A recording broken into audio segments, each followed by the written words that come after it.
फिरौन आया और कहने लगा अलग रब्बन मिन गैरी, ऐ मेरे महल में पलने वाली औरत, ऐ मेरे टुकड़ों पर पलने वाली नौकरानी, तेरी जुर्रत कैसे हुई कि मुझे रब मानने के बजाय तुम दूसरे को रब मानो।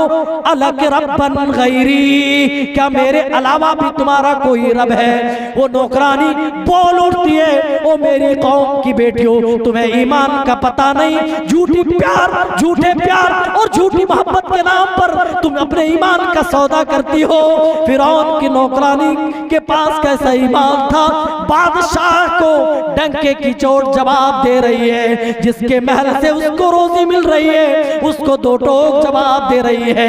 ये ताकत कहां से आई, ये जुर्रत कहां से आई, ये जज्बा कहां से पैदा हुआ? ओ लोगों, ओ मेरी माओ बहनों, ये जज्बा, ये जुर्रत, ये हिम्मत उसके ईमान ने पैदा किया।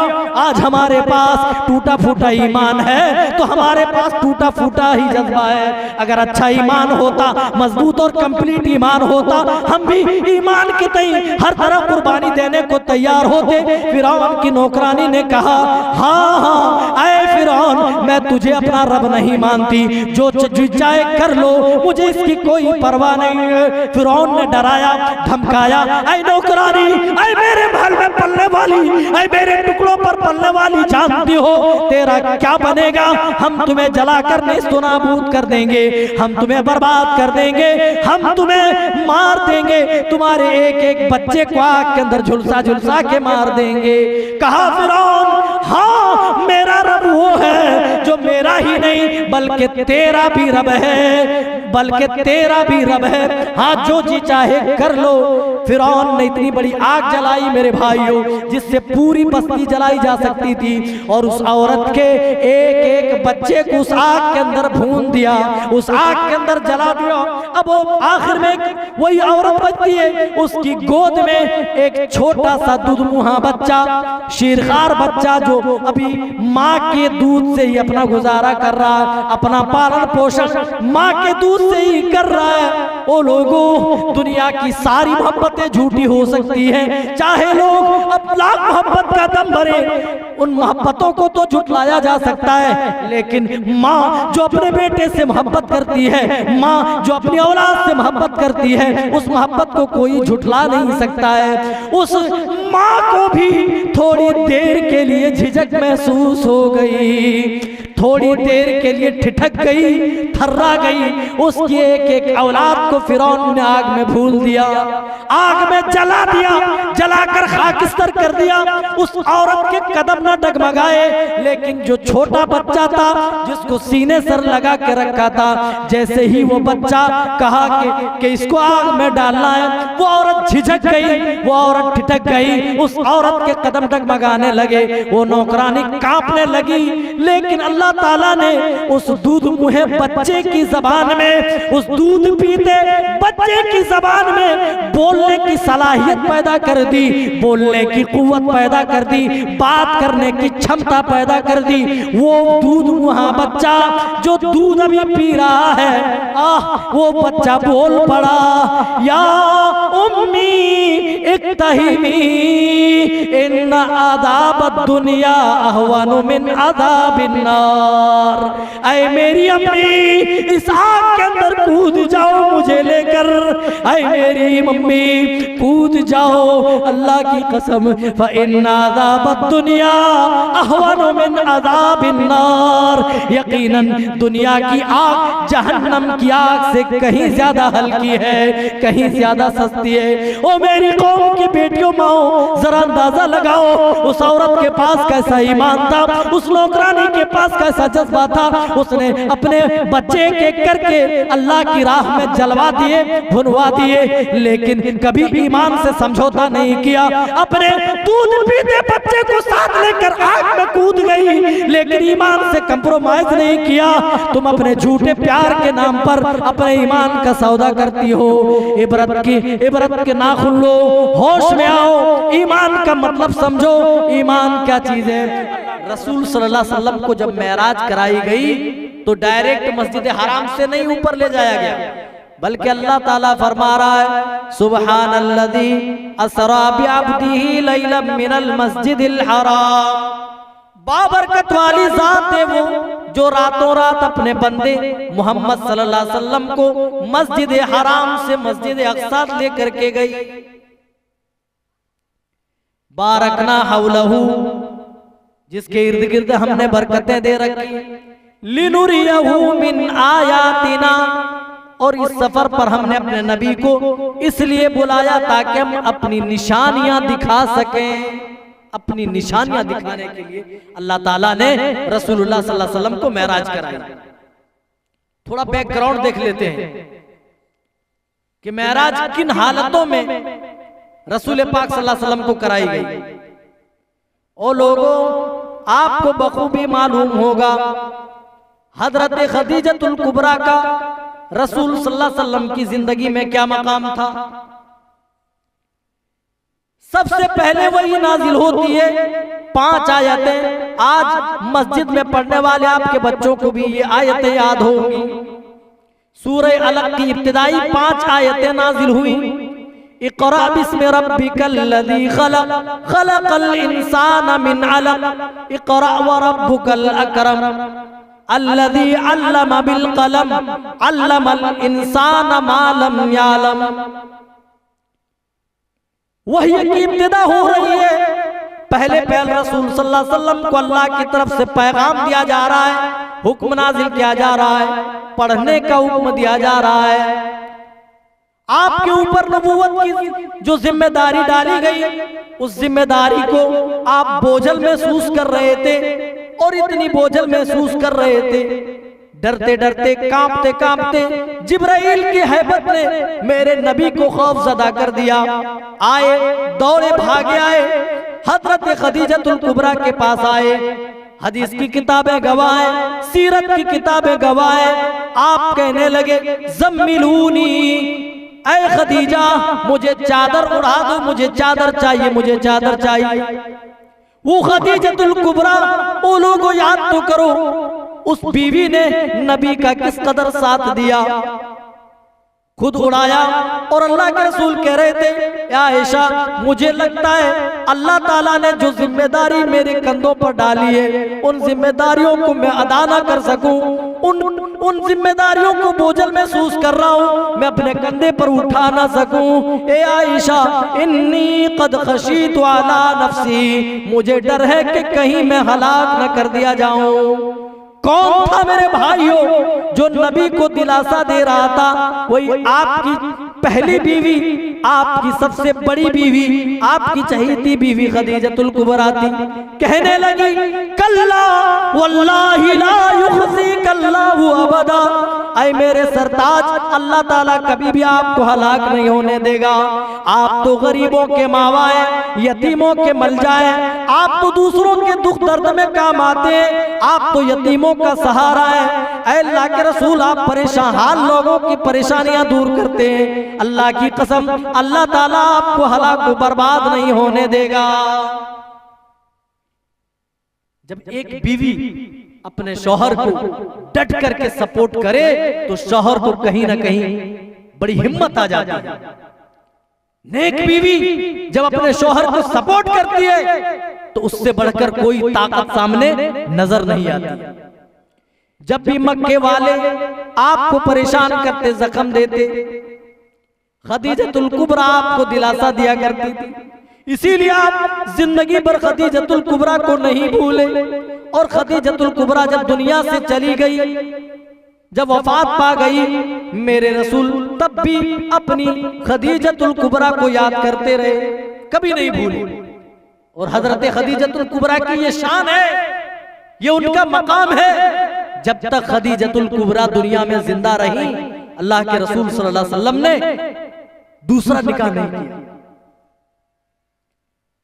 खदीजा के इंतकाल के बाद भी आप चर्चा क्या करते थे, आप उनकी तारीफें बयान क्या करते थे।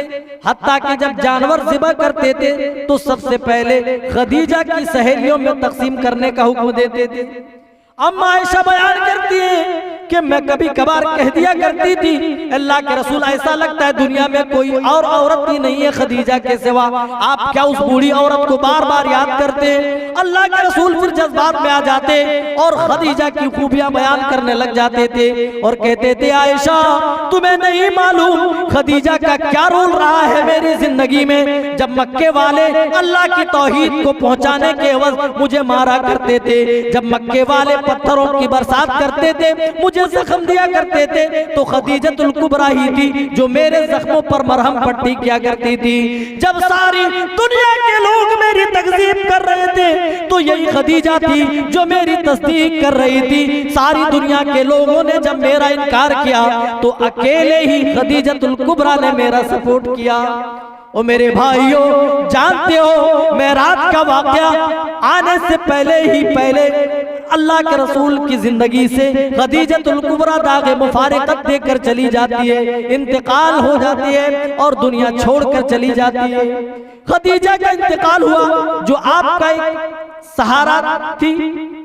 फिर आपका चचा गर्चे ईमान नहीं लाया, लेकिन अबू तालिब के जिंदा होने से मक्के वालों को हिम्मत नहीं होती थी कि सामने से दुश्मनियां निकाल सके।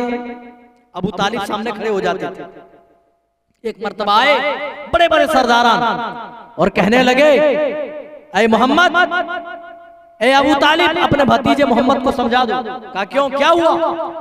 कहा तेरा भतीजा मोहम्मद मेरे माबूदों पर लानो तान करता है, बुरा भला कहता हमारे माबूदों को, उनको समझा दो कि वो इस तरीके से ना करे। अबू तालिब ने इधर से सुना और इधर से छू कर दिया, उड़ा दिया, कान नहीं धरा। भतीजा बराबर दीनी कामों में मसरूफ है, बराबर अल्लाह की तौहीद लोगों को पहुंचा रहा है। फिर वो लोग आ गए और कहने लगे, अबू तालिब, जो बात हमने कही थी लगता है कि तेरे ऊपर असरअंदाज नहीं हुई है। तेरा भतीजा मोहम्मद रातों दिन हमारे माबूदों पर लानो तान कर रहा है, उनको बुरा भला कह रहा है, और अबू तालिब तुम अपने भतीजे को समझाते नहीं हो।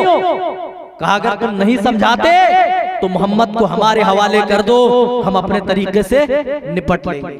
जब देखा मामला बड़ा गंभीर है तो अल्लाह के रसूल सल्लल्लाहु अलैहि वसल्लम से आपके चचा ने कहा, ऐ मेरे भतीजे, मैं अब बूढ़ा हो गया हूँ, मेरी हड्डियां कमजोर हो चुकी हैं, मेरे अंदर उतनी बोझ उठाने की अब सकत नहीं रही जितनी बोझ तुम मेरे ऊपर डाल रहे हो।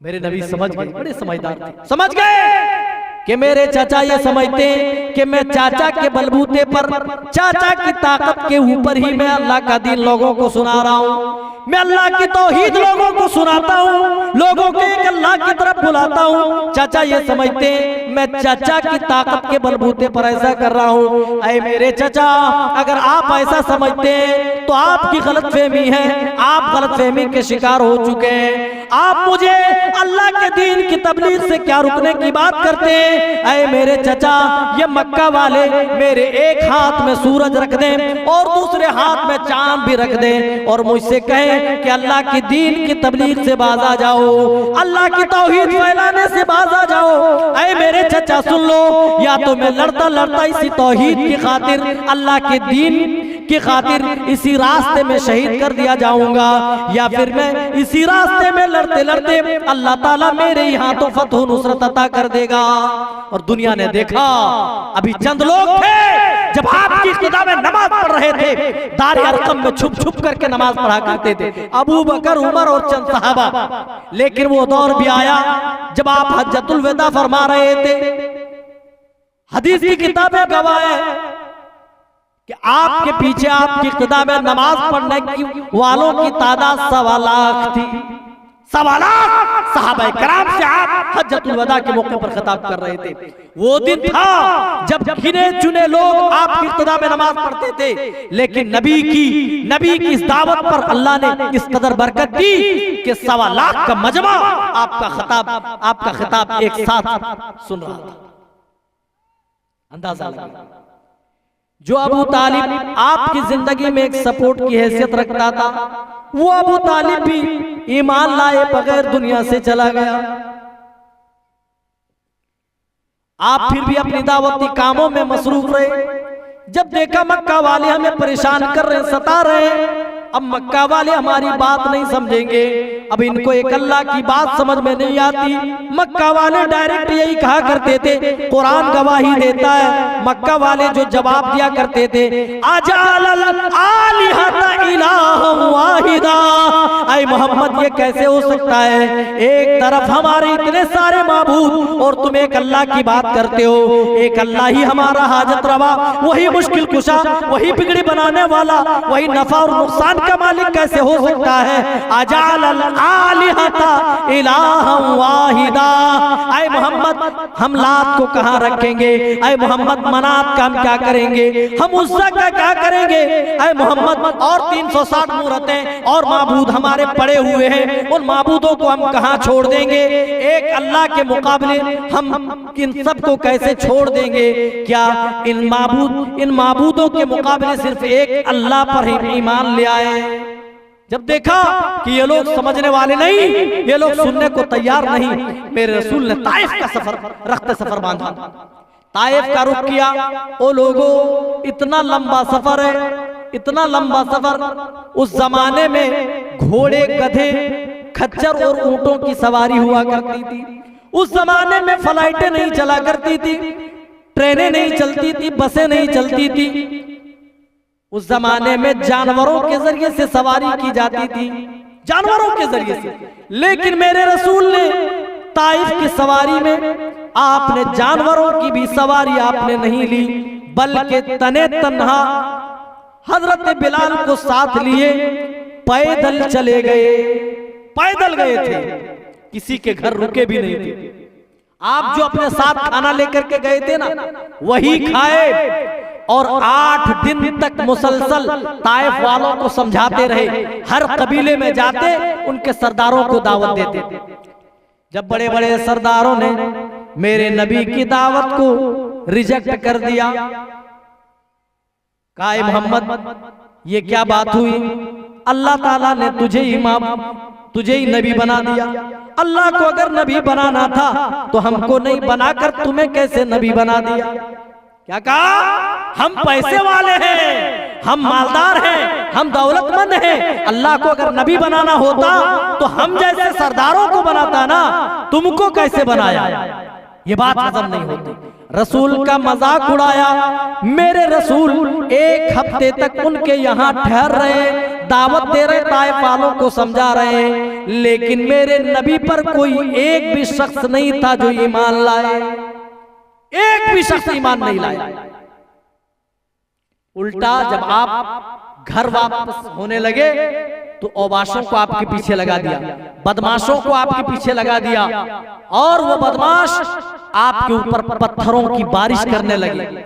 और इतनी ज्यादा मेरे नबी पर पत्थरों की बारिश की गई। ओ लोगों, आज हम दीन का काम करते, जलसा जुलूस करते, कोई थोड़ा तुरसुरुई से जवाब दे दे, हम अपने कलेजे को ठंडक नहीं पहुंचा पाते। ओ लोगों, ये दावत का काम है, ये बच्चों का खेल नहीं है, ये फूलों की सेज नहीं है, ये दावत का काम बड़ी कुर्बानियों वाला काम है, ये तो अंबिया वाला काम है। इसमें पत्थर भी खाने पड़ सकते हैं, गालियां भी सुननी पड़ सकती है, ताने भी सुनने पड़ सकते हैं। आप देखिए, जब भी आप अच्छा काम करने के लिए उठे, टांग खींचने वाले 2-3 जरूर मिलेंगे, है कि नहीं? हर जमाने में ऐसा हुआ। जब भी आप अच्छा काम करने के लिए उठेंगे, आपके अपने लोग आपकी टांग खींचेंगे, टांग खींचेंगे। मेरे नबी के साथ भी ऐसा किया, लेकिन फिर भी आप दावती कामों में मसरूफ रहे। वो लोगों, एक भी शख्स नहीं था जो मेरे नबी की दावत पर लब्बैक कहे, लेकिन मेरे नबी ने दिल नहीं छोटा किया। आप फिर भी दावत दे रहे थे, लेकिन मक्का वालों, ताइफ वालों ने तो हद ही पार कर दी। आपके पीछे बदमाशों को लगा दिया जो आपके ऊपर पत्थरों की बारिश कर रहे थे। इस कदर पत्थरों की बारिश की गई, मेरे नबी जख्मी होकर लहूलुहान हो गए, खून भी बदन से रिसने लगा, खून रिस रिस कर आपके जूते मुबारक पर जम रहा था। आपको जब होश आया, जानते हो इसी पत्थरों की बारिश की वजह से, खून के ज्यादा निकल जाने की वजह से आप गश खाकर वहीं गिर गए थे। और जब आपको होश आया तो ताइफ से 3 किलोमीटर दूर एक बाग के अंदर होश आया, देखा कि नबी खुद लहूलुहान है। अल्लाह के रसूल ने बस इतनी बात की शिकायत की थी, वो भी ताइफ वालों से नहीं बल्कि अल्लाह से शिकायत की थी। इलामन तकिलुनी, अल्लाह तूने मुझे किसके हवाले कर दिया है? ये लोग तो मेरे ऊपर पत्थरों की बारिश कर रहे हैं, ये तो अपने नबी को जख्मी कर रहे हैं। अल्लाह मैं तो इन्हें तेरा दीन सुनाने आया हूँ, लेकिन ये तो मुझे पत्थरों से मार रहे हैं, मेरे दांत तोड़ रहे हैं, मुझे जख्मी कर रहे हैं। जो नबी सरापा रहमत बन करके आए, जो नबी उम्मत के लिए रातों को रो रहे हैं, जो नबी उनको जहन्नम के गड्ढे से निकाल कर जन्नत की तरफ ले जाने आए थे, आज अफसोस है कि ताइफ के अंदर उसी नबी पर पत्थरों की बारिश की जाती है। और इस कदर इस दावती रास्ते में पत्थर मारे गए, इतने पत्थर मारे गए कि आप खून से लहूलुहान हो गए थे और लहूलुहान होकर गश खा करके गिर गए थे। और मेरे भाइयों, फिर भी कोई शिकवा नहीं, जबान पे कोई गिला नहीं, फिर भी बस इतनी शिकवा है, अल्लाह अगर दुनिया वाले मुझसे नाराज है लेकिन तू नाराज नहीं तो मुझे दुनिया वालों की परवाह नहीं है। अल्लाह मुझे कठिनाइयां बर्दाश्त है, मुझे परेशानियां बर्दाश्त है, अल्लाह अगर तू नाराज नहीं तो लाख परेशानियां आ जाए, गम नहीं। ओ लोगों, ओ मेरे नौजवान साथियों, तुम नेक काम करते हो, तुम दीन का काम करते हो, जल्द से जुलूस करते हो ताकि दूसरों तक अल्लाह का दीन पहुंचे, लोग अल्लाह और उसके रसूल की बात सुने। अगर इस पर ताने भी सुनने पड़ जाए, अगर इस पर मार भी खाने पड़ जाए तो अपने नबी की जिंदगी याद कर लेना। मेरे नबी ने शिकवा नहीं किया, गिला नहीं किया, बस यही कहा, अल्लाह अगर तू राजी है तो इनकी नाराजगी का मुझे कोई एहसास नहीं। बस ये कह देना, अल्लाह तू राजी है तो दुनिया वाले मेरी टांग खींचे, इससे हमें कोई सरोकार नहीं। 3 मुसीबतों से आप दो चार थे, 3 मुसीबत। पहली मुसीबत हजरत खदीजा आपकी जिंदगी से गई, दूसरी मुसीबत हजरत अबू तालिब जो आपकी जिंदगी में एक बड़ा सपोर्ट था, वो भी दुनिया छोड़कर चले गए। और उसी दौरान जब अल्लाह के रसूल ताइफ जाते हैं अल्लाह का दीन सुनाने के लिए, अल्लाह का दीन पहुंचाने के लिए, तो ताइफ वाले आप पर पत्थरों की बारिश करते हैं। 3 बड़ी परेशानियों से आप दो चार हो रहे थे, तो अल्लाह ताला ने आपको ऊपर बुलाया और इसके जरिए से पैगाम दिया, अपने नबी को तसल्ली दी, ऐ मेरे नबी अगर जमीन वाले आपको सता रहे हैं, आपको परेशान कर रहे हैं, आपको नाराज कर रहे हैं, तो आसमान वाले को देखो, आसमान वाले आपका किस कदर गर्मजोशी से इस्तकबाल करते हैं। तारीख मालूम नहीं है, तारीख में शदीद इख्तिलाफ है कि मेराज कब हुई।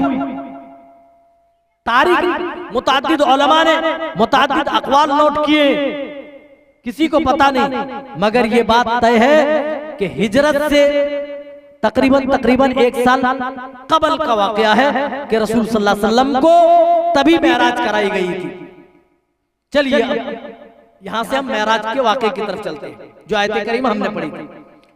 अल्लाह के रसूल सल्लल्लाहु अलैहि वसल्लम 1.5 सफ़े की एक लंबी हदीस है, जिस हदीस को मालिक बिन सासार रज़ियल्लाहु ताला अन्हु रिवायत करते हैं। पूरी हदीस की किताबों में आप देखेंगे कि उस हदीस के अलावा इस सहाबी से कोई दूसरी हदीस मरवी नहीं है, बस यही एक हदीस है। मालिक बिन सासार रिवायत करते हैं, कहते अल्लाह के रसूल सल्लल्लाहु अलैहि वसल्लम ने इरशाद फरमाया, मैं उम्मे हानी के घर लेटा हुआ था, हजरत जिब्राइल आए और घर की छत को खोला गया, घर की छत फाड़ी ऐसे खोला गया, कहते कि अंदर आए और मुझे उठाकर हतीम के पास ले आए। हतीम जानते, काबे के पास एक छोटा सा चबूतरा टाइप का है, उसको हतीम कहा जाता है। जहां नमाज पढ़ने को रसूलुल्लाह सल्लल्लाहु अलैहि वसल्लम ने काबे के अंदर नमाज पढ़ना करार दिया है कि जो शख्स हतीम के अंदर नमाज पढ़े गोया कि उसने काबे के अंदर नमाज पढ़ ली। कहते हैं कि उस हतीम के पास मुझे लाया गया, फिर जमजम तक मुझे ले जाया गया, फिर कहते हैं कि यहाँ हलक से लेकर नाफ तक चीरा लगाया गया मेरे सीने के ऊपर, यहाँ से यहाँ तक चीर दिया गया और दिल निकाला गया। और फिर कहते हैं कि दिल निकाल कर जमजम के पानी से धोया गया, फिर फिट कर दिया गया, जैसा था बिल्कुल वैसा कर दिया, जैसा था वैसा कर दिया गया जमजम के पानी से धुल करके। और जानते हैं जब यह हदीस आप बयान कर रहे थे, कह रहे थे जब मेरा सीना चाक किया गया, जब मेरा दिल निकाला गया तो एक तश्त मंगाया गया, एक प्लेट मंगाई गई। वो प्लेट ऐसी प्लेट थी जो ईमान और हिकमत से भरी हुई थी। वो लोगों ईमान और हिकमत से भरी प्लेट कहते लाई गई और मेरे दिल को उसी प्लेट के ऊपर रख करके धोया गया। जब दिल धुल चुका आबे ज़मज़म से, फिर मेरे सीने के अंदर वो दिल रख दिया गया, फिर बिल्कुल उसी तरीके से फिट कर दिया गया। आप कह लें कि ओपन हार्ट सर्जरी ये दूसरी बार रसूलुल्लाह सल्लल्लाहु अलैहि वसल्लम के साथ हुई। दूसरी बार, एक बार बचपन में आपका सीना चाक करके आपका दिल निकाला गया, जमजम के पानी से धोया गया, इसी तरीके से एक जायद चीज जो थी उसको निकाला गया, हिर्स और तमा की जो चीज थी उसको खत्म किया गया और फिर उसको फिट कर दिया गया। दूसरी बार जब मेराज कराई जा रही है तो जमजम से आपका दिल धोया जा रहा है और आपका दिल सोने की तश्त, सोने की प्लेट पर, और वो सोने की प्लेट जो ईमान और हिकमत से भरी हुई हो। अल्लाह अकबर। कहते हैं कि फिर लगा दिया गया, फिट कर दिया गया।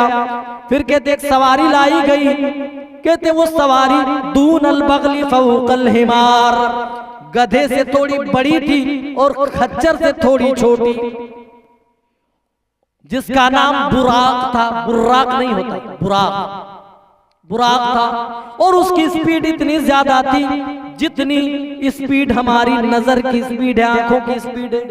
ताहद निगाह हम कैसे देख लेते हैं, एकदम आखिर छोर तक हम देखते हैं, आखिर टर्मिनल तक आदमी देखता है।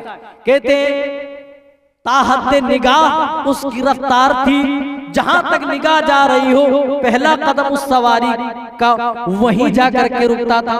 इतनी तेज रफ्तारी से वो सवारी चल रही थी।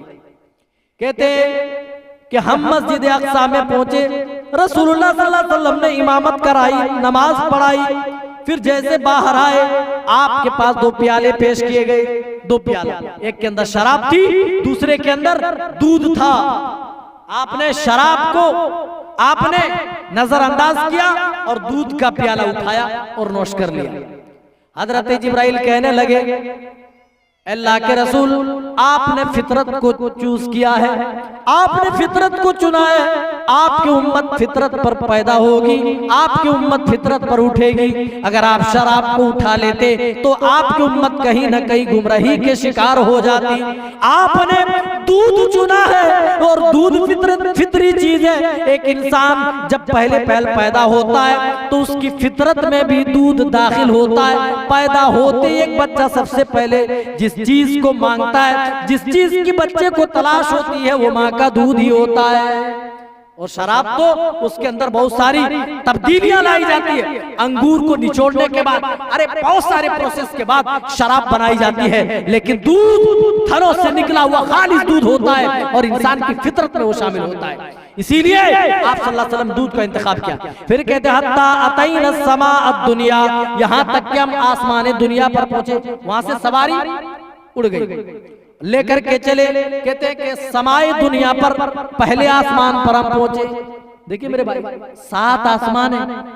ये जो टिमटिमाते सितारे देख रहे, सितारे, इन्ना ज़य्यना समाअ दुनिया बिमसाबी। अल्लाह कहता है इन तमाम सितारों को हमने आसमान दुनिया ही के अंदर सजाया है। पहले आसमान में ही ये टिमटिमाते सितारे, जबकि साइंसदान बताते हैं जो सबसे करीब है जो सितारा है, अगर हम लाइट की भी स्पीड से अगर हम उसके पास जाने की कोशिश करें, कोई ऐसी सवारी हमारे पास हो जो लाइट की स्पीड से जाती हो, तब भी हजारों साल लग जाएंगे।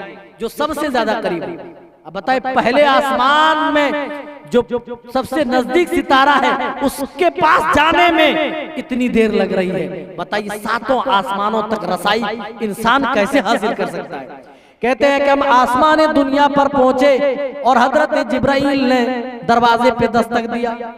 आसमान के ऊपर भी दरवाजा है जी, दस्तक दिया, ऐसे खटखटाया, अंदर से आवाज आई, मन कौन? कहा जिब्राइल। कहा आपके साथ कौन? कहा मोहम्मद सल्लल्लाहु अलैहि वसल्लम।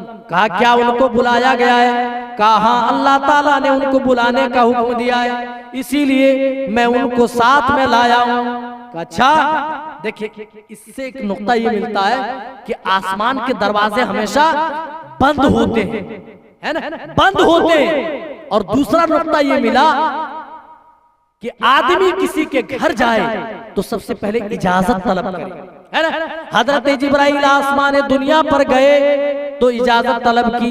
कहा मेरे साथ मोहम्मद सल्लल्लाहु अलैहि वसल्लम है, अल्लाह ताला ने इनको बुलाया है, हम इनको लेकर के आए। इजाजत तलब की और अंदर से पूछा कौन? तो बताया मैं जिब्राइल। और हमें कोई पूछे कौन तो हम आमी छे बोलते ना, हाँ हम हैं, मैं है ना। फोन पे बोलो मौलाना मैं बोल रहा हूँ, अब नहीं पहचाने, मैं बोल रहा हूँ। अरे मैं कौन? मैं आदमी नाम बताए। हजरत जिब्राइल ने नहीं कहा मैं बोल रहा हूँ, क्या कहा? अना जिब्राइल, ऐ फरिश्तो मैं जिब्राइल हूँ। देखिए अपना मकाम भी नहीं बताया कि मैं अमीन हूँ, ऐसा हूँ वैसा हूँ, फरिश्तों का सरदार हूँ, कह सकते थे। बहुत सारे मौलाना लोगों को भी फोन कीजिए तो वो बोलते मैं मौलाना बात कर रहा हूँ। पूछे कौन मौलाना? बोलते वही मौलाना। अरे वही कौन मौलाना? नाम बताए, झगड़ा खत्म। मौलाना बहुत सारे मौलाना है कि नहीं। तो जिब्राइल ने ये नहीं कहा मैं फरिश्ता बोल रहा हूं, मैं फरिश्ता हूं, क्या कहा? जिब्राइल हूं। तो इससे ये नुक्ता मिलता है जब किसी के घर जाए और घर वाला पूछे कि कौन, तो आदमी मैं ना करे, मैं हूं, बल्कि अपना नाम बताए, अपना मकाम भी ना बताए कि मैं सरपंच हूं, मैं मुखिया हूं, मैं एमपी हूं, एमएलए हूं, प्राइम मिनिस्टर हूं, ये भी नहीं बताए, बल्कि नाम बता दे काफी है ना। आसमान का दरवाजा खोला गया। कहते हैं कि हजरत आदम अलैहिस्सलाम से मुलाकात हुई। हजरत आदम अलैहिस्सलाम ने रसूल पाक सल्लल्लाहु अलैहि वसल्लम का इस्तकबाल किया। मरहबम बिक, का आपका ना स्वागत, आपका ना मुबारक हो, स्वागतम, वेलकम, ऐ मेरे बेटे, ऐ मेरे प्यारे नबी, आए तशरीफ रखे। हजरत आदम से मुलाकात हुई तो हजरत जिब्राइल ने कहा ये आपके बाप हजरत आदम हैं, आप इनको सलाम करें। इससे ये नुक्ता मिलता है कि हर आने वाला बैठे रहने वाले को सलाम करेगा, यानी आने वाला खुद सलाम करेगा। फिर दूसरे आसमान पर जब गए तो हजरत ईसा अलैहिस्सलाम से मुलाकात हुई और यहया अलैहिस्सलाम से मुलाकात हुई। हजरत ईसा और हजरत यहया अलैहिस्सलाम दोनों आपस में मुसेरे भाई थे, खालाजाद भाई जिसको हम उर्दू में बोलते हैं, मुसेरे भाई है ना। इन दोनों की माएं आपस में क्या थी? बहनें थी। हजरत ईसा और यहया से दूसरे आसमान पे मुलाकात हुई। फिर कहते हैं कि हम तीसरे आसमान पे पहुंचे तो तीसरे आसमान पे हजरत यूसुफ अलैहिस्सलाम से मुलाकात हुई। चौथे आसमान पे पहुंचे, चौथे आसमान पर हजरत इदरीस अलैहिस्सलाम पर हजरत इदरीस अलैहिस्सलाम से मुलाकात हुई। और तमाम आसमानों में आपका स्वागतम किया जा रहा है, आपका वेलकम किया जा रहा है, आपको खुशामदीद कहा जा रहा है। तमाम आसमानों में आपको खुशामदीद कहा गया, आपको अहलन सहलन व सहलन मरहबा कहा गया, वेलकम और स्वागतम कहा गया। और फिर पांचवें आसमान पर हजरत हारून अलैहिस्सलाम से मुलाकात और छठे आसमान पर हजरत मूसा अलैहिस्सलाम से मुलाकात। हजरत मूसा अलैहिस्सलाम से मुलाकात के बाद रसूल पाक सल्लल्लाहु अलैहि वसल्लम जब वापस ऊपर जा रहे थे और जब ऊपर चले गए तो हजरत मूसा अलैहिस्सलाम ज़ारो क़तार रोने लगे। पूछने वाले ने पूछा, ऐ मूसा आप क्यों रोते? कहा ये शख्स जो आया था मेरे बाद दुनिया के अंदर नबी बनाकर भेजा गया, लेकिन अरे देखो ना, अरे देखो उनका मकाम देखो, मर्तबा देखो, उनकी उम्मत मेरी उम्मत से ज्यादा जन्नत के अंदर जाएगी। मेरे बाद ये शख्स नबी बनाकर भेजा गया, लेकिन इस नबी की उम्मत मेरी उम्मत से कहीं ज्यादा जन्नत के अंदर होंगी। इसका ये मतलब नहीं कि हजरत मूसा अलैहिस्सलाम हमसे जलन में और हसद में रो रहे थे, नहीं, बल्कि अपनी उम्मत के तई हमदर्दी का इजहार कर रहे थे। वो लोगों, हर नबी को अपनी उम्मत से हमदर्दी होती है, एक तरह का लगाव होता है। रसूलुल्लाह सल्लल्लाहु अलैहि वसल्लम भी कुरान पढ़ा करते थे। एक मर्तबा कुरान पढ़ रहे हैं, हजरत ईसा अलैहिस्सलाम की दुआ आपकी आंखों से गुजरती है, इन तुअज़्ज़िबहुम फ़इन्नहुम इबादुक, अल्लाह अगर तू इन्हें अज़ाब दे ये तो तेरे बंदे, व इन तग़फ़िर लहुम फ़इन्नका अंतल अज़ीज़ुल हकीम, लेकिन ऐ मेरे परवरदिगार अगर तू इन्हें माफ कर दे तो तेरी रहमत में कौन सी कमी आएगी? तू ही तो गालिब हिकमतों वाला है, तेरी शान में भला क्या कमी आएगी? अभी ये दुआ पढ़ ही रहे थे कि हज़रत इब्राहीम की दुआ भी आंखों के सामने आई, रब्बी इन्नहुन्ना अज़लल्न कसीरम मिनन नास, अल्लाह इन माबूदों ने तो बहुत सारे लोगों को गुमराह कर दिया है। अल्लाह फमन तबिअनी, जो मेरी इत्तिबा कर रहे हैं, फइन्नहु मिन्नी, वो तो मेरे रास्ते चलने वाले, वो तो मेरे फॉलोवर हैं, वो तो मेरे मानने वाले। वमन असानी, लेकिन जो मेरे तरीके को फॉलो नहीं कर रहे, जो मेरा दीन नहीं मानते, मेरे तरीके पे नहीं चलते, फ़इन्नका गफूरुर रहीम, अल्लाह उन्हें भी तू दरगुजर कर दे, उन्हें भी तू माफ कर दे तो तेरी शान में क्या कमी आ जाएगी? अल्लाह के रसूल ने दोनों नबियों की दुआ पढ़ी और ज़ारों कतार आंसू बहाने लगे। मुस्लिम शरीफ की हदीस है, ओ लोगों, आज हम मुसलमान अपने आप को कहलाते हैं। ओ मेरे नौजवान साथियों, ओ मेरे नौजवान साथियों, गौर तो करो, आज तुम फिल्मी एक्टरों के दीवाने बन रहे हो, उनके तरीके पे चलते हो। वो पैंट ऊंची पहने तो तुम भी पहनते हो, वो पैंट नीचे पहने तो तुम भी पहनते हो, वो साइड से बाल कटाकर बीच में मुर्गे की तरह छोड़ दे, तुम भी ऐसे बाल कटाते हो, वो कानों में बालियां पहने तुम भी पहनते हो, वो टी शर्ट फाड़ कर, शर्ट फाड़ कर, पैंट फाड़ करके पहने तुम भी पहनते हो, जबकि तुम्हें वो जानता भी नहीं है, तुम्हें वो पहचानता भी नहीं है, तुम्हारा नाम तक उन्हें मालूम नहीं है। इसके बावजूद भी तुम आज किसी क्रिकेटर के फॉलोवर बने हो, तुम किसी फिल्मी एक्टर के दीवाने बने हो। वो लोगों, जो नबी तुम्हारे लिए रो रहे हैं, रातों को उठ करके तुम्हारे लिए आंसू बहा रहे हैं, आज तुमने उस नबी के तरीके को फरामोश कर दिया। ओ मेरी कौम की बेटियों, माओ, तुम्हें भी खदीजतुल कुबरा की जिंदगी रास ना आई, तुम्हें भी अम्मा आयशा की जिंदगी नहीं भाई, तुम्हें भी फातिमा की जिंदगी पढ़कर फातिमा ज़हरा की जिंदगी अपनाने की जरूरत थी, लेकिन तुम भी फिल्मी एक्टरों की, तुम भी दिलदादा बनती जा रही हो, तुम भी मगरिबी तहजीब और उसके अफकार, उनके ख्यालात, उनके नजरियात के आज तुम हामिल बनती जा रही हो। मगरिबी कल्चर तुम्हारे यहाँ पाया जाता है, पश्चिमी सभ्यता, वेस्टर्न कल्चर आज हमारे मुस्लिम मुआशरे के अंदर आम है। क्यों? क्या मुस्लिम औरतों को यह पता नहीं? वेस्टर्न कल्चर और वेस्टर्न ममालिक, वेस्टर्न कंट्रीज ये चाहती है कि सारी दुनिया के मुसलमान मर्द औरत एक साथ मिलकर नाचो डांस करते हुए नजर आए। मगर ऐ मुसलमान मर्द औरतों, क्या हमने आपने नहीं सोचा और अब खफा हो जाएगा जिसके हुक्म के बगैर एक पत्ता भी अपनी जगह से नहीं हिलता है, जिसके अज़ाब के खौफ से ये चरिंद परिंद, ये शम्सो कमर, ये दश्तो जबल, ये बहरों पर, ये खुश्कोतर, ये हैवानात, ये जमादात, ये नबातात, ये सारी की सारी चीजें खौफ खाती हैं और आंसू बहाती हैं। ऐ मुसलमान मर्द औरतों, हमारे तुम्हारे दिलों में जर्रा बराबर भी अल्लाह का खौफ नहीं रहा। ओ लोगों, जब हमारे तुम्हारे दिलों में अल्लाह अल्लाह का खौफ ही नहीं रहेगा तो हम नेकी का जज्बा अपने अंदर कहां से लाएंगे, हम गुनाह से बचने का जज्बा कहां पाएंगे। ओ लोगों, जरूरत है कि अपने दिल के अंदर अल्लाह का डर पैदा करो। हमारे नबी, आपके नबी, सारी कायनात के नबी बता करके गए, इत्तक़िल्लाह हैसुमा कुंता, ऐ मेरी उम्मत के लोगों, तुम जहां कहीं भी रहो हर हाल में अल्लाह से डरते रहो। ऐसा नहीं जब मस्जिद में रहे तो खूब सुभान अल्लाह अल्हम्दुलिल्लाह, लेकिन रात में जैसे ही घर पहुंचा कानों में ईयरफोन ईयरबड्स लगा और फिल्में देखना स्टार्ट। अजान हुई, मुअज्जिन मस्जिद के मिनारे से आवाज बुलंद कर रहा है, हय्या अलस सलाह, आओ नमाज के लिए आओ, हय्या अलल फलाह। ओ कामयाबी की दौड़ लगाने वालों, कामयाबी तो नमाज पढ़ने में। हम खुद को 4 रुपए कमा कर समझते हैं कि हम कामयाब हो गए। मुअज्जिन 5 वक्त बताता है कि कामयाबी मस्जिद के अंदर है, आ जाओ नमाज पढ़ो। आज रब राजी होने को तैयार है, अपने रब को मना लो, राजी कर लो। ओ लोगों, तुम कामयाबी की तरफ नहीं जा रहे।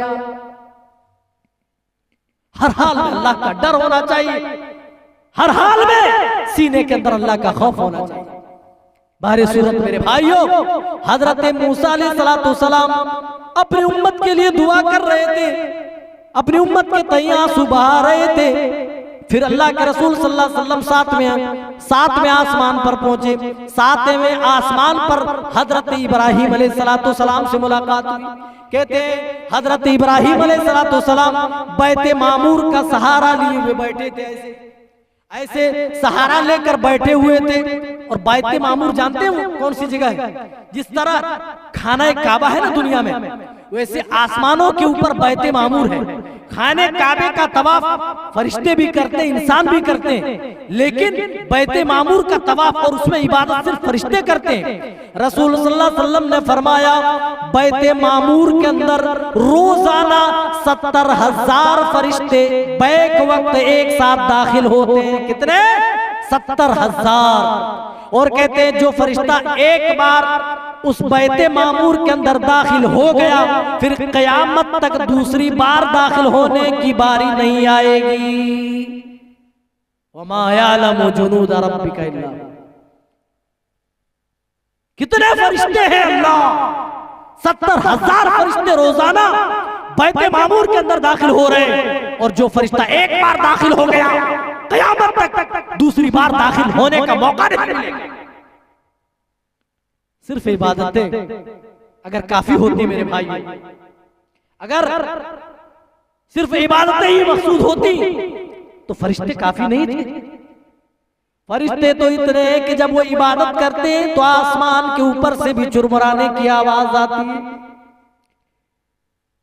अल्लाह के रसूल कहते हैं, बैत मामूर के बाद मुझे सिदरतुल मुंतहा के पास ले जाया गया। सिदरतुल मुंतहा, सिदरा कहते हैं बेरी का दरख्त, बेर है ना, जो खाते, अभी मौसम चल रहा है बेरी का। मुंतहा, जहां किसी चीज की इंतहा हो जाए, सिदरतुल मुंतहा, यही वो जगह है जहां रसूलुल्लाह सल्लल्लाहु अलैहि वसल्लम ने हजरत जिब्राइल को उनकी असली शक्ल सूरत में दोबारा देखा था।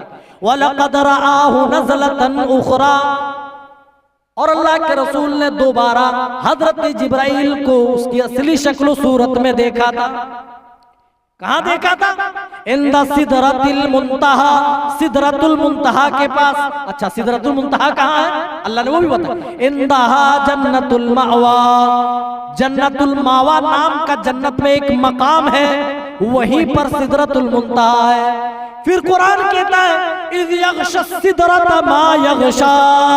रसूलुल्लाह सल्लल्लाहु अलैहि वसल्लम सिदरा के बारे में बयान कर रहे थे कि सिदरतुल मुंतहा क्या है। कहते हैं उस सिदरा के अंदर, उस पेड़ के अंदर, उस दरख्त के अंदर पत्ते जो लगे हुए हैं वो हाथी के कान के बराबर उसके पत्ते हैं।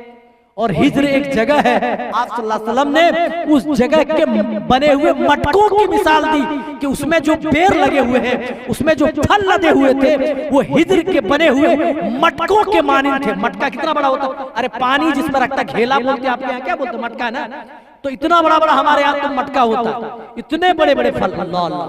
फिर कहते हैं फिर किसी चीज ने उस सिदरा को, उस दरख्त को घेर लिया। वो लोगों, रसूलुल्लाह सल्लल्लाहु अलैहि वसल्लम ने सिदरा के बारे में बताया। सिदरा वो जगह जहां सोने के परवाने उसके इर्द गिर्द उड़ते हैं। सोने के परवाने, बरसात के मौसम में लाइटें जलती हैं, परवाने उसके ऊपर टूटे पड़ते हैं। जब तक जान न चली जाए परवाने छोड़ते नहीं, बल्कि अपना पर उखाड़ लेते हैं, अपनी टांगे बर्बाद कर लेते हैं लाइट के हासिल करने के चक्कर में, लेकिन फिर भी वो पीछे नहीं हटते। तो परवाना वही होता है, लेकिन सिदरतुल मुंतहा में जो परवाने उसके इर्द गिर्द जो गश्त कर रहे हैं वो ऐसे वैसे परवाने नहीं है, सोने के परवाने हैं। और आप फरमा रहे हिज्र के बने हुए मटकों के मानिंद उस दरख्त का फल है और उसके पत्ते हाथी के कान के बराबर। फिर कहते हैं किसी चीज ने उस दरख्त को ढांप लिया, वो चीज इतनी खूबसूरत हो गई, किसी मखलूक के बस में, आसमानों जमीन में जितनी भी मखलूकात है, तमाम मखलूकात में से किसी के बस में भी नहीं है कि उसकी खूबसूरती बयान कर सके। इतनी खूबसूरत थी कि किसी की बस में नहीं कि उसकी खूबसूरती कोई बयान कर सके। अल्लाहु अकबर। मा ज़ाग़ल बसर व मा तग़ा लक़द रआ मिन आयाति रब्बिही।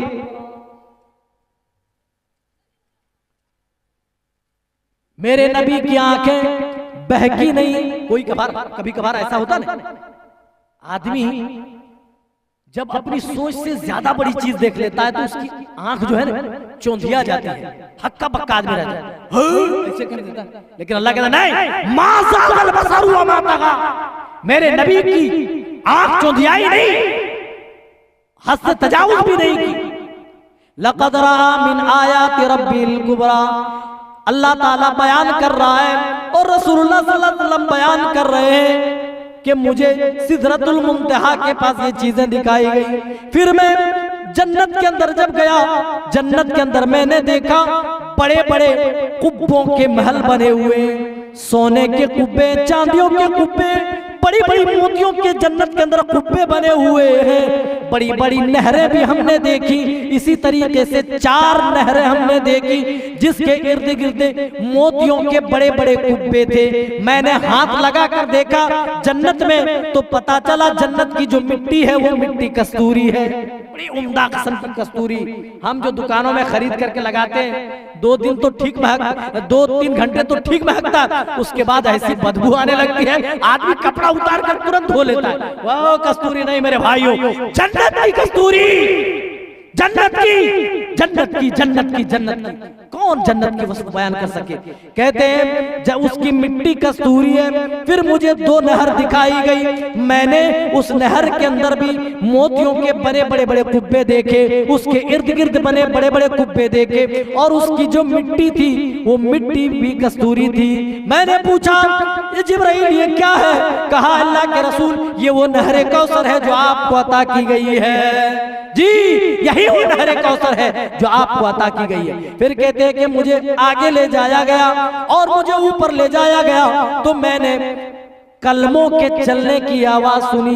अल्लाह के फरिश्ते अल्लाह के हकाम जो लिख रहे थे और कलम चला रहे थे, कलम चलने की जो आवाजें होती हैं वो आवाजें मुझे सुनाई दी। अल्लाह अल्लाह, इतने ऊपर चले गए। और एक बात अकीदे से मुताल्लिक बता करके मैं जल्दी ही मौजू को मैं समेट रहा हूँ। ये कि बहुत सारे लोग कहते हैं कि ख्वाब में ये मेराज कराएगा। नहीं मेरे भाई, ख्वाब में नहीं थी। कुछ लोग कहते हैं रूहानी, ये सफर रूहानी था। नहीं मेरे भाई, रूहानी नहीं, जिस्मानी था। आप सचमुच गए। और जब हम कोई भी चीज अल्लाह पर बोलते हैं कि अल्लाह ने ऐसा किया, इसीलिए तो कहा सुबहानल्लज़ी असरा। जब भी मेराज का जिक्र किया अल्लाह ताला ने अपनी जात को बाबरकत बताई, वो इसलिए ताकि लोग मालूम कर लें कि अल्लाह की जात बाबरकत वाली है। वह हुआ अला कुल्ली शैइन कदीर है। जब वो हर चीज पर कुदरत रखता है, कोई चीज उसे मजबूर नहीं कर सकती है। तो फिर हम इफ, बट, अगर, मगर, चू, चरा कैसे कर सकते हैं? कुछ लोग कहते हैं कि जन्नत के अंदर रसूलुल्लाह सल्लल्लाहु अलैहि वसल्लम ने अल्लाह को देखा। हजरत अबू सईद रज़ी अल्लाह ताला अन्हु से अल्लाह के रसूल सल्लल्लाहु अलैहि वसल्लम पूछते हैं हजरत सईद रज़ियल्लाहु ताला अन्हु, अल्लाह के रसूल क्या आपने अल्लाह को देखा? तो अल्लाह के रसूल ने क्या जवाब दिया था? नूरुन फअन्ना उराहु, अल्लाह तो नूर है, वो कहाँ नजर आता है? दुनिया में कोई भी शख्स अपनी इस पेशानी वाली आंख से अल्लाह को नहीं देख सकता। लेकिन जब जन्नती जन्नत में जाएंगे, ओ लोगों, जन्नत की जो सबसे बड़ी नेमत होगी, जन्नत की जो सबसे बड़ी दौलत होगी, वो दीदारे इलाही होगी। जिसको जिंदगी भर जिसकी इबादत की, जिंदगी भर जिसकी इबादत के लिए मरते जीते रहे, कयामत के दिन अपने रब का दीदार न कर पाए, अपने रब को देख ना पाए, तो इससे बढ़कर और महरूमी की क्या बात हो सकती है। लेकिन जन्नती अपने परवरदिगार को इतनी आसानी के साथ देखेंगे जैसे चांद सितारों को देखने में कोई दिक्कत नहीं होती है। अल्लाह के रसूल सल्लल्लाहु अलैहि वसल्लम फरमाते हैं, जन्नत के अंदर जन्नतियों को बड़ी बड़ी नेमतें जहां मिलेंगी, वहीं पर सबसे बड़ी जो नेमत दी जाएगी वो दीदारे इलाही होगी। अल्लाह अपना पर्दा उठाएगा और बंदों को अपना दीदार कराएगा, और जन्नतियों के लिए ये सबसे बढ़कर इनाम होगा। लेकिन दुनिया में कोई नहीं देख सकता। हत्ता कि जब मेराज पर हमारे रसूल गए तो अल्लाह के रसूल ने भी आपको अपनी खुली आंख से देखा नहीं, बल्कि बातचीत हुई। कहते हैं कलमों के चलने की आवाज सुनाई गई। रसूल पाक सल्लल्लाहु अलैहि वसल्लम फरमाते हैं कि जिस रात मुझे मेराज कराई गई, मैंने उम्दा किस्म की खुशबू महसूस की। बस चंद बातें रह गई। उम्दा किस्म की खुशबू महसूस की। मैंने पूछा, ए जिब्राइल, ये कैसी खुशबू है? तो हजरत जिब्राइल ने कहा, अल्लाह के रसूल, ये फिरऔन की नौकरानी की खुशबू है, फिरऔन की नौकरानी की खुशबू है। कहा माजरा क्या था? जन्नत में उसकी खुशबू, उसका कारनामा क्या था? कहा अल्लाह के रसूल, वो फिरौन के महल में पल रही थी, फिरौन की बेटी के सर पर कंघी किया करती थी। एक दिन कंघी करते करते फसकततिल मिदियतु मिन यदहा, कंघी उसके हाथ से अचानक गिर गई। तो उस नौकरानी की जबान से बिस्मिल्लाह का जुमला निकला। तो फिरौन की बेटी ने पलट कर पूछ लिया, तू किसका नाम लेती है? हाँ मुझे पता है, तू मेरा बाप का नाम लेती है। कहा नहीं नहीं, मेरा रब तेरा बाप नहीं है, बल्कि मेरा रब तो वो है जो सिर्फ मेरा ही नहीं बल्कि तेरा भी रब है और तेरे बाप का भी रब है। कहा तू जानती है तेरा अंजाम क्या होगा? तुझे पता है तेरा अंजाम क्या होगा? वो लोगों जो तौहीद को समझ ले, जो ईमान का मजा चख ले, वो ईमान के तई हर तरह की कुर्बानी बर्दाश्त करने को तैयार हो जाता है। नौकरानी कहती है, हाँ हाँ, शौक से जाकर अपने बाप को बता दो, मैं तुम्हारे बाप को अपना रब नहीं मानती। फिरौन आया और कहने लगा, अलग रब्बन मिन गैरी, ऐ मेरे महल में पलने वाली औरत, ऐ मेरे टुकड़ों पर पलने वाली नौकरानी, तेरी जुर्रत कैसे हुई कि मुझे रब मानने के बजाय तुम दूसरे को रब मानो? अलग रब्बन मिन गैरी, क्या मेरे अलावा भी तुम्हारा कोई रब है? वो नौकरानी बोल उठती है, ओ मेरी कौम की बेटियों, तुम्हें ईमान का पता नहीं, झूठी प्यार, झूठे प्यार और झूठी मोहब्बत के नाम पर तुम अपने ईमान का सौदा करती हो। फिरौन की नौकरानी के पास कैसा ईमान था? बादशाह को डंके की चोट जवाब दे रही है, जिसके महल से उसको रोजी मिल रही है उसको दो टोक जवाब दे रही है। ये ताकत कहां से आई? ये जुर्रत कहां से आई? ये जज्बा कहां से पैदा हुआ? ओ लोगों, ओ मेरी माओ बहनों, ये जज्बा, ये जुर्रत, ये हिम्मत उसके ईमान ने पैदा किया। आज हमारे पास टूटा फूटा ईमान है तो हमारे पास टूटा फूटा ही जज्बा है। अगर अच्छा ईमान होता, मजबूत और कंप्लीट ईमान होता, हम भी ईमान के तई हर तरह कुर्बानी देने को तैयार होते। फिरौन की नौकरानी ने कहा, हाँ हाँ ऐ फिरौन, मैं तुझे अपना रब नहीं मानती, जो चाहे कर लो, मुझे इसकी कोई परवाह नहीं है। फिरौन ने डराया, धमकाया, ऐ नौकरानी, ऐ मेरे महल में पलने वाली, ऐ मेरे टुकड़ों पर पलने वाली, जानती हो तेरा क्या बनेगा?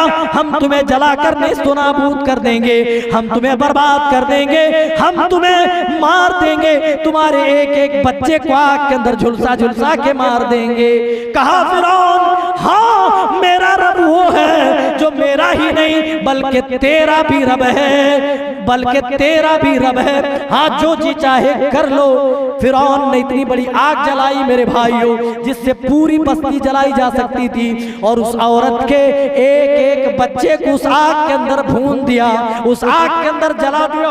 अब वो आखिर में वही औरत बचती है, उसकी गोद में एक छोटा सा दूधमुहा बच्चा, शीरखार बच्चा, जो अभी माँ के दूध से ही अपना गुजारा कर रहा है, अपना पालन पोषण माँ के दूध से ही कर रहा है। ओ लोगों, दुनिया की सारी मोहब्बतें झूठी हो सकती हैं, चाहे लोग अब लाख मोहब्बत का दम भरे, उन मोहब्बतों को तो झुटलाया जा सकता है, लेकिन माँ जो अपने बेटे से मोहब्बत करती है, माँ जो अपनी औलाद से मोहब्बत करती है, उस मोहब्बत को कोई झुटला नहीं सकता है। उस माँ को भी थोड़ी देर के लिए झिझक महसूस हो गई, थोड़ी देर के लिए ठिठक गई, थर्रा गई। उसकी एक एक औलाद को फिरौन ने आग में भून दिया, आग में जला दिया, जलाकर खाकिस्तर कर दिया।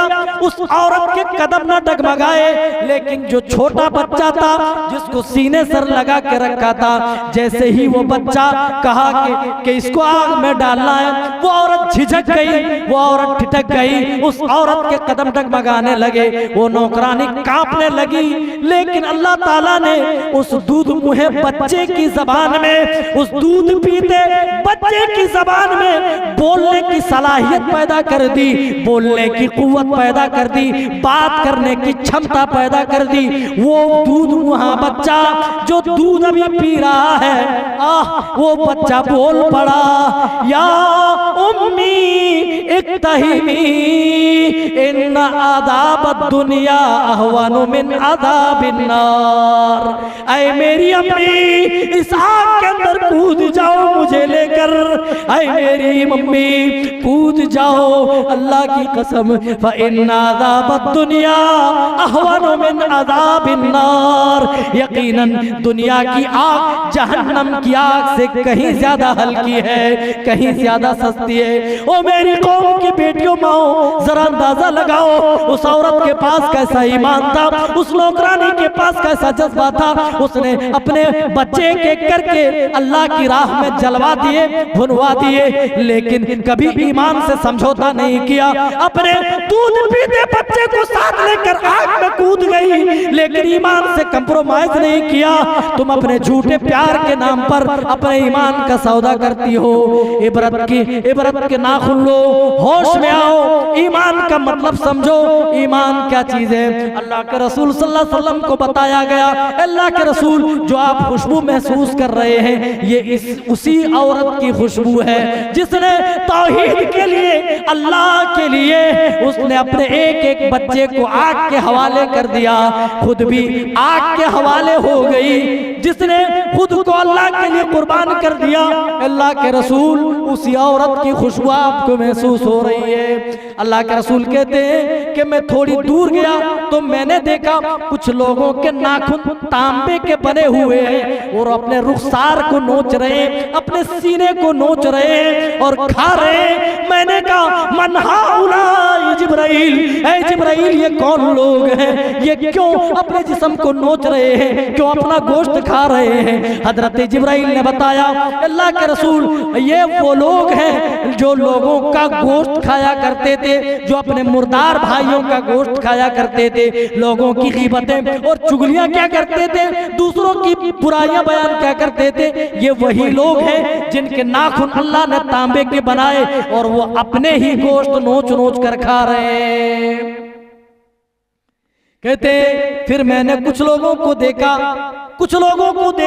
जिनके ये जबड़ा इसको बोलते हैं, जबड़े काटे जा रहे थे बड़ी बड़ी आग की केंचों से। अल्लाह के रसूल फरमाते हैं, मैंने पूछा, मन हाउला ये जिब्राइल, ये कौन बदकिस्मत लोग हैं, आखिर इनके ये क्यों काटे जा रहे हैं। कहा, ये वो लोग हैं, हाउला खुतबा मिन उम्मतिक। ओ मेरे भाइयों, जरा गौर करो, अल्लाह के रसूल ने जो जवाब दिया उस जवाब पर जरा गौर करो। फरमाया, हाउलाई खुतबा उम्मतिक, ये मेरी उम्मत के खुतबा है, ये समझाने वाले लोग हैं, ये मेरी उम्मत के उलमा है, यअमुरून अन्नास बिल बिर, जो लोगों को नेकी का हुक्म तो देते थे, वयंसौना अनफुसहुम वहुम यतलूनल किताब, और अपने आप को भूल जाते थे। यानी दूसरों को नमाज पढ़ने की तलकीन तो करते थे लेकिन खुद जाकर सो जाते थे। दूसरों को नेकी की तरफ बुलाते तो थे लेकिन खुद उस नेकी की तरफ नहीं बढ़ते थे। ये वही लोग हैं जो दूसरों को भलाई की तरफ तो लाते थे लेकिन खुद को भलाई पर नहीं उतारते थे। अल्लाह के रसूल फरमाते हैं, अल्लाह हजरत जिब्राइल कहते हैं, अल्लाह के रसूल ये वही लोग हैं जो इस तरीके की हरकत करते थे, आज इसीलिए उनके जबड़े काटे जा रहे हैं, उनके जबड़े आज यहाँ फाड़े जा रहे हैं। वो लोगों, आखिरी बात बताकर मैं बात समेट रहा हूँ, खत्म कर रहा हूँ। मेराज में ही रसूल सल्लल्लाहु अलैहि वसल्लम को 3 तोहफे अता किए गए। 3 तोहफे। पहला तोहफा, हर उस आदमी की मग़फ़िरत जिसका खातिमा तौहीद पर हो जाए, जो सही मनहज सही अकीदा लेकर अल्लाह के पास जाए, शिर्क ना करे, अल्लाह की तौहीद में जर्रा बराबर भी शिर्क ना करे, सही तौहीद लेकर के जाए। अल्लाह ने उसकी बख्शिश का ऐलान कर दिया है। अगर उसने कबीरा गुनाह किया और तौबा नहीं की, हम उसकी सजा जहन्नम में देंगे, लेकिन उसको हम फिर जन्नत के अंदर भी दाखिल करेंगे सजा पूरी करने के बाद। दूसरा जो इनाम दिया वो सूरह बकरा की आखिरी आयत है, आमनर रसूलु बिमा उनज़िला इलैहि मिर रब्बिही वल मुमिनून। ओ लोगों, आज बड़े बड़ों को कुल औज़ु बिरब्बिल फलक याद नहीं, कुल औज़ु बिरब्बिन नास याद नहीं। आज हमें कुरान की सूरतें याद नहीं है, जबकि कुरान की सूरतें अगर याद ना हो, कुरान की सूरतों से अगर हमारा दिल खाली हो, अल्लाह के रसूल ने कुरान से खाली दिल को वीरान घर से तशबीह दिया है। कल बैतिल खरीब, वो घर वीरान है जिस घर के अंदर कोई नहीं रहता है। वो सीना भी ठीक उसी तरीके से वीरान है जिस सीने के अंदर कुरान की कोई आयत ना हो। बहुत सारे लोगों को सूरह फातिहा तक याद नहीं है, गाने के इतने लंबे लंबे लिरिक्स याद है। पूछो कोई भी गाना पूछ लो, बड़े बूढ़े बच्चे क्या सब कोई, बांग्ला में पूछ लो बांग्ला गाना सुना देंगे, हिंदी पूछो हिंदी सुना देंगे, भोजपुरी पूछ लो भोजपुरी सुना देंगे।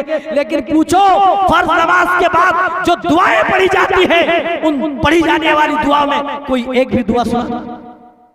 बहुत कम ही लोग हैं मेरे भाइयों जो सुना सकेंगे। ये हमारी कमियां हैं, ये हमारी कमजोरियां हैं, ये कोताहियां हैं जिनको दूर करने की जरूरत है मेरे भाई। कहते हैं कि सूरह बकरा की आखिरी आयतें मुझे दी गई, इसकी फजीलत रसूलुल्लाह सल्लल्लाहु अलैहि वसल्लम ने बहुत ज्यादा बताई है, लिहाजा उन सूरतों को जरूर याद करनी चाहिए जो मखसूस सूरतें हैं। सूरह बकरा की जैसे आखिरी आयतें हैं, आयतुल कुर्सी है, सूरह यासीन है, इस तरीके सूरह बकरा की चंद आयत याद कर ले, कुल अल्लाहु अहद याद कर ले, कुल औज़ु बिरब्बिल फलक याद कर ले, कुल औज़ु बिरब्बिन नास याद कर ले। ये सूरतें तो याद ही होनी चाहिए।